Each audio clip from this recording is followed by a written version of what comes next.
Hey guys, happy Thanksgiving. I hope you enjoyed all the footage I've been putting out for the beta. I had some casual sessions with the guys, had some online matches, some combo videos, but it doesn't end there. We have a new trailer for Angel to break down, and it's kind of funny how popular she is with the fan base, even though nobody uses her because she's a difficult character to learn. But anyways, let's go ahead and break down the changes they made to her from 14 to 15. So first off, we have a new blowback animation, and it's way better than what she had before. So before she had this really stubby punch that had no range and not even a good hitbox, so you could even use it in neutral or as a poke. And I actually think it was one of the worst blowbacks in the game. If I did another Angel tutorial for 15 and she still had the old blowback, my advice would be to never use this move. But this blowback is so much better and it looks cooler. So obviously you can see it has a way more reach than the old one, but what I really like is that this animation is going to allow Angel to go over some lows. So I would compare it to Robert's blowback where he does a Sparta kick animation, and because one leg is off the ground, it makes it harder for low normals to be hitting Robert. And so I kind of envision Angel's blowback to have the same functionality here. So really good change to her. So the next change we have is a new animation to the EX version of Red Sky, which is a fast, low-hitting special. The reason they're going to make this change is to add functionality to this move by buffing the damage so that she has a better combo ender in 15's system. In 14, Angel only goes into max mode for hit confirm combos. Her EX moves, they don't launch, they don't ground bounce, they don't wall bounce the opponent to extend the combo. But in 15, she needs her EX moves to take advantage of 15's new system, and I think this is one of the ways they're going to do that, which I think is really good. So I originally thought that because of the red swirl effect that this would be a command grab, but I don't think that's the case anymore because Shermie Whip also has the red swirl effect on hit. So this special effect, the red swirl, is only for command grabs and hit grabs. So I still think that this is going to be a low hitting special. So the next change we have is that from mid-screen, Angel can now follow up her command grab with a complete Unchained Circle series, which is basically a complicated Rekka series specific to Angel. So before, Angel could follow up the command grab with Unchained Heal into Circle Soulbot, but you couldn't get anything after that unless you were close enough to the corner. So in most cases, people just did Red Sky instead to end the combo. But in 15, you can now follow up Circle Soulbot into Circle Assault, which is the jumping slide that you see here. And this is really huge because now you can go into the Lariat, which relaunches them and extends the combo.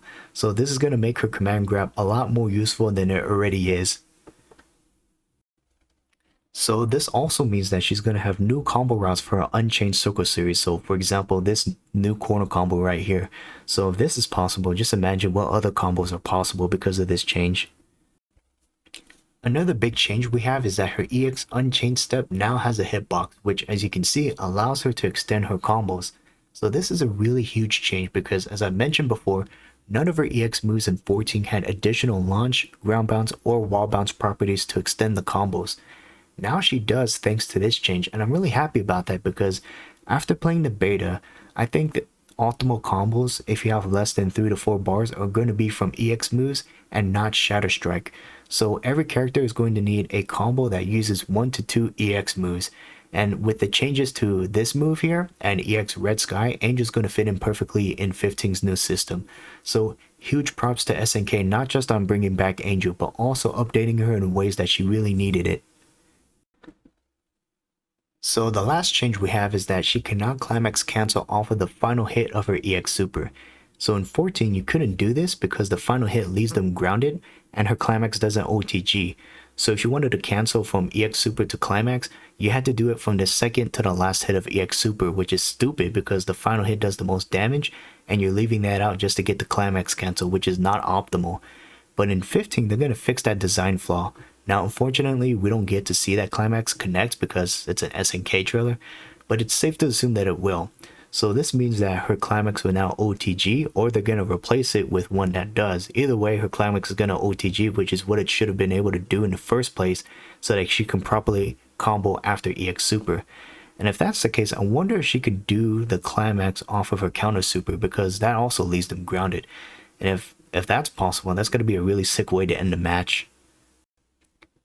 Alright, so final thoughts. Really good trailer, shows a lot of good changes and new combos, which is how they should all be. But I'm mostly excited for the remaining roster because it's looking like we're gonna have Team Nest Girls after all. So just to recap, we have three incomplete teams. You got Ash and Kukri with probably Elizabeth, and then you got Kate, Ash, and Whip with probably Maxima, and Angel teamed up with Ramona and King of Dinosaurs in 14, but they're with Antonov now, so who does that leave?